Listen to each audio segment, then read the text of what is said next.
नमस्कार दोस्तों, मैं हूं तुषार गौतम और आपका हमारे इजी सॉल्यूशन क्लासेस में एक बार फिर से स्वागत है। दोस्तों, आज हम बीसीए फोर्थ सेमेस्टर के ऑप्टिमाइजेशन टेक्निक ओटी के असाइनमेंट प्रॉब्लम के पार्ट 2 बनाएंगे, जो कि हमने पार्ट 1 में हंगेरियन प्रॉब्लम को सिंपल क्वेश्चन को सॉल्व करना सीखा था। आज थोड़ा सा उसी क्वेश्चन में थोड़ा सा चेंज करके और एक नया और एडिशन डाल के मैं आपको समझाने की कोशिश करूंगा। तो दोस्तों, आप बिल्कुल ध्यान से देखते रहें और वीडियो को स्किप ना करें। ठीक है दोस्तों, तो देखिए, असाइनमेंट प्रॉब्लम हमने शुरू किया था पार्ट 1 में, उसी का आज एक हम सेकंड क्वेश्चन करेंगे। और जैसा कि आप सभी को पता है कि हम असाइनमेंट प्रॉब्लम में किन किन स्टेपों का यूज करते हैं और कैसे कैसे उसको सॉल्व करते हैं, तो उसी को फॉलो करते हुए आज हम सेकंड क्वेश्चन को स्टार्ट करेंगे और समझेंगे कि कैसे करते हैं। ठीक है दोस्तों, देखिए सॉल्यूशन करते हैं। सबसे पहला स्टेप हमारा क्या होता था? स्टेप 1 हमने करा था रो रिडक्शन या रो ऑपरेशन। ठीक है, मैं आपको बता चुका हूं। ठीक है, पूरा बेस किस तरीके से असाइनमेंट प्रॉब्लम को सॉल्व करते हैं सब कुछ फर्स्ट वीडियो में बता दिया है। अगर किसी ने नहीं देखी है तो वो जाकर देख ले, मैं लिंक डिस्क्रिप्शन में डाल दूंगा। ठीक है दोस्तों, तो फर्स्ट स्टेप है हमारा रो ऑपरेशन। रो ऑपरेशन में हमें क्या करना होता था, सिंपली बताऊंगा, बड़े इजी तरीके से देखेंगे आप। देखिए, सबसे पहले जिस फॉर्मेट में भी आपको टेबल दिया हुआ है उस फॉर्मेट को कंटिन्यूअसली ऐसे ही चलाते रहें। ठीक है, अदरवाइज लास्ट में प्रॉब्लम हो सकती है आंसर निकालने में। ठीक है दोस्तों, तो देखिए हम रो ऑपरेशन लगा रहे हैं, तो फर्स्ट रो में हर एक रो में इंडिविजुअली हर रो में एक छोटा एलिमेंट देखेंगे आप। पहले हम फर्स्ट रो की बात कर रहे हैं, तो छोटा एलिमेंट क्या है इसमें? 2। तो 2 को सभी पूरी रो के सभी एलिमेंट में से माइनस कर देंगे। तो देखिए इस हिसाब से 0 बचेगा यहाँ, 8, 7 और 5। ठीक है दोस्तों, इसी तरीके से हम दूसरी रो में देखेंगे, सबसे छोटा एलिमेंट 4 है, 4 को सब में से माइनस कर देंगे, 11, 0, 10, 4। ठीक है दोस्तों, अब नेक्स्ट में देखेंगे, सबसे छोटा एलिमेंट 11 है, तो फिर माइनस कर देंगे 2, 3, 5 और 0। नेक्स्ट दोबारा देखेंगे, छोटा एलिमेंट 3 है, तो फिर माइनस कर देंगे 0, 12 और 10, 5। ठीक है दोस्तों, समझ आ गया होगा रो ऑपरेशन कैसे करते हैं स्टेप 1। अब हम स्टेप 2 की तरफ बढ़ते हैं। स्टेप 2 इसको हम बोलते हैं कॉलम ऑपरेशन या कॉलम रिडक्शन। ठीक है दोस्तों, आप कुछ भी बोल सकते हैं। फिर दोबारा से मैंने बोला कि फॉर्मेट को चलाते रहें, ऐसा ना करें कि छोड़ दें उसको। ठीक है, यहाँ पर आप इनके नाम भी लिखेंगे, P1, P2, P3, P4, A, B, C, D। ऐसे यहाँ पर P1, P2, P3 और P4, A, B, C, D। ठीक है दोस्तों, इस तरीके से इसको करते रहें। अब कॉलम ऑपरेशन में क्या करना है हमें?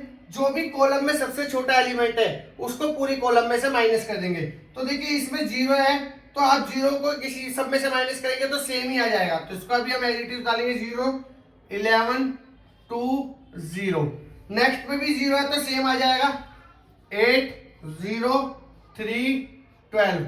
नेक्स्ट में 0 नहीं है, तो इसमें छोटा एलिमेंट देखा मैंने 5 मिला मुझे, 5 को हम सब में से माइनस कर देंगे, तो 2, 5, 0 और फिर 5। ठीक है, इसमें भी मेरे को 0 मिल गया, तो हम एडिटिव उतार देंगे 5, 4, 0, 5।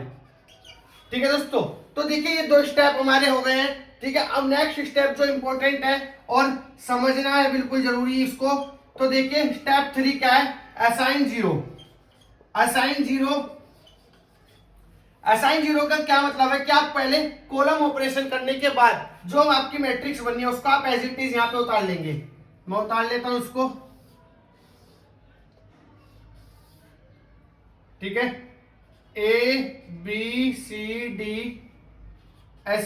P1, P2, P3, P4। देखिए 0, 8, 2, 5, 11, 0, 5, 4, 2, 3, 0, 0, 0, 12, 5, 5। आप इसको एज इट इज उतार लेंगे। अब आपको इसमें करना क्या है? अब आप 0 को असाइन करते चलेंगे। अब 0 को असाइन करने के लिए क्या करेंगे? सबसे पहले देखेंगे, आप रो वाइज चलेंगे। आप हर एक रो में सिंगल जीरो देखेंगे। सिंगल जीरो देखना है पहले, देखिए सिंगल जीरो मुझे मिल गया, हम उसको क्या करेंगे, असाइन कर देंगे। और फिर उसके अपोजिट साइड जितने भी जीरो हैं हॉरिजॉन्टली और वर्टिकली उसको हम कट कर देंगे। तो ये मैंने कट कर दिया, ठीक है। इसमें मैंने कोई जीरो ढूंढा तो बिल्कुल मुझे मिल गया, और इसके अपोजिट साइड में कोई जीरो नहीं है तो मैंने छोड़ दिया। फिर इसमें मैंने एक जीरो ढूंढा तो मुझे दो जीरो मिले। देखिए दोस्तों, इसमें मुझे दो जीरो मिले, लेकिन मुझे कितना चाहिए अभी, एक जीरो। तो मैं इसको एज इट इज छोड़ दूंगा। यहाँ पर कोई जीरो नहीं मिला क्योंकि था एक, वो यूज हो चुका है, चाहे वो पॉजिटिवली यूज हो या नेगेटिवली यूज हो, मतलब या तो वो बॉक्स में असाइन हो जाए या वो क्रॉस होके कट जाए, तो वो यूज हो चुका है। अब हम एक जीरो को वर्टिकली ढूंढेंगे, मतलब कॉलम में ढूंढेंगे। क्या एक जीरो है इन दोनों में, देखिए जीरो तो है लेकिन सब यूज हो चुके हैं। एक जीरो यहां मुझे मिल गया ये। और जब जीरो को मैं असाइन करता हूं तो मैंने बता रखा है आपको, आप उसके अपोजिट जीरो को क्या करेंगे, कट कर देंगे। तो जैसे कि ये रहा, और कहीं जीरो है नहीं है। अच्छा, आप एक बार देखिए इसका, और ऑर्डर ऑफ मैट्रिक्स क्या है, ये 4x4। देखिए 4 रो है 4 कॉलम है, ठीक है। मैंने आपको लास्ट क्लास में बताया था कि इन केस आपकी रो और कॉलम इक्वल नहीं है तो आप डमी रो डमी कॉलम ऐड करके उसको इक्वल करेंगे। वैसे वो ये बैलेंस मैट्रिक्स है, बैलेंस असाइनमेंट प्रॉब्लम है, तो इसलिए इसमें ऐसा कोई क्वेश्चन आएगा नहीं।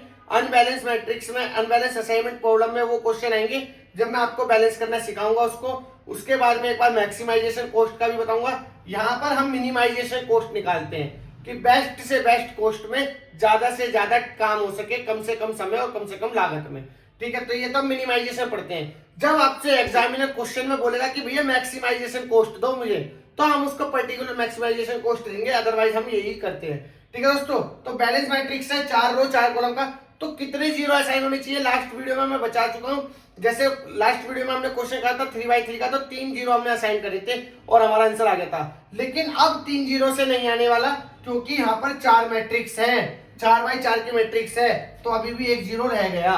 देखिए ना, फोर्थ रो फोर्थ कॉलम में तो कोई असाइन ही नहीं हुई जॉब, तो जब असाइन नहीं हुई तो फिर कैसे आंसर आ जाएगा। तो अभी हमारे 3 ही हुए हैं, एक रह रहा है। अब एक करने के लिए हम क्या करेंगे, अब हमें असाइन जीरो का ऑपरेशन दोबारा चलाना पड़ेगा।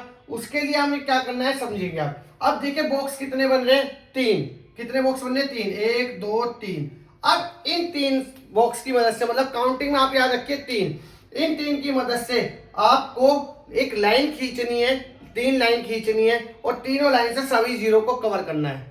और लाइन जो आप खींचेंगे वो हॉरिजॉन्टली और वर्टिकली होनी चाहिए, डायगोनली नहीं होनी चाहिए, ठीक है। तो देखिए समझिए, मैं एक लाइन अगर ऐसे खींच देता हूं 1 2 3, लेकिन अब भी ये जीरो रह गया। मैंने बोला कि 3 लाइन से आपको सारे जीरो कवर करने हैं। अगर मैं ऐसे खींचता हूं 1 2 3, लेकिन अब भी ये जीरो रह गया, और मैं अगर इस जीरो को कवर करूंगा तो 4 लाइन हो जाएगी। तो कहने का मतलब क्या है कि आपको 3 लाइन से सभी जीरो को कवर करना है, ठीक है, क्योंकि 3 बॉक्स है। अब आप कहोगे भैया 1 2 और 3 से सारे जीरो तक कवर हो गए, लेकिन मैंने बोला डायगोनली नहीं जाओगे, आपको हॉरिजॉन्टली और वर्टिकली देखना है। तो आप दिमाग लगाइए कि 3 लाइन से आप कैसे कट कर सकते हैं। तो देखिए मैं कोशिश करता हूं, सबसे पहले एक में इसको काट देता हूं 1, दूसरा में इसको काट देता हूं 2, तीसरा में इसको काट देता हूं 3। क्या कोई जीरो बचे, जीरो नहीं बचे ना, और 3 लाइन से हमारा सारा कवर भी हो गया।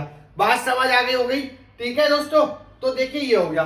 अब एक और नई मैट्रिक्स बनेगी। अब दोबारा से बहुत ही ध्यान से समझने की बात है ये कि ये नई मैट्रिक्स कैसे बनेगी। सबसे पहले तो आप लिख लेंगे P1 P2 P3 P4 ABCD। देखिए मैं आपकी प्रैक्टिस, आपके हैबिट बनाने के लिए बार बार ये लिख रहा हूं, अदरवाइज यहाँ पर तो ये रफली एक तरीके से हम सीख रहे हैं तो जरूरत नहीं है इसकी, लेकिन आपकी हैबिट बन जाएगी, इसलिए मैं आपको ये बार बार लिख के दिखा रहा हूं। अब देखिए मैट्रिक्स क्या लिखने हैं। देखिए जितने भी एलिमेंट हमारे लाइन के अंदर है उसको तो अभी हम फिलहाल छोड़ेंगे, बाकी जो हमारे बच रहे एलिमेंट, देखिए ये 3 ये बच रहे हैं, 3 ये बच रहे हैं, इन 6 एलिमेंट में हमें मिनिमम एलिमेंट देखना है। मिनिमम वैल्यू क्या है, 2। देखिए मिनिमम वैल्यू क्या है हमारी, 2 है। तो अब क्या करेंगे हम, 2 को बचे हुए एलिमेंट में से माइनस कर देंगे, जितने भी बचे हुए एलिमेंट है उनमें से माइनस कर देंगे। तो 8 में से 2 गया 6, 2 में से 2 गया 0, 5 में से 2 गया 3, एक तो ये कर दिया। इधर P4 पे 12 में से 2 गया 10, 3 3, तो 10 3 3। क्या ये बात समझ आई? मतलब बचे हुए एलिमेंट में से हमने देखा कि कौन सा मिनिमम है, उसको फिर बचे हुए एलिमेंट में माइनस कर दिया। अब समझिए, अब लाइन पर हम क्या करेंगे, उसको लाइन पर जितने भी एलिमेंट है उनको हम एज इट इज लिख लेंगे। पहले देखिए 0 5 4 3 0 0।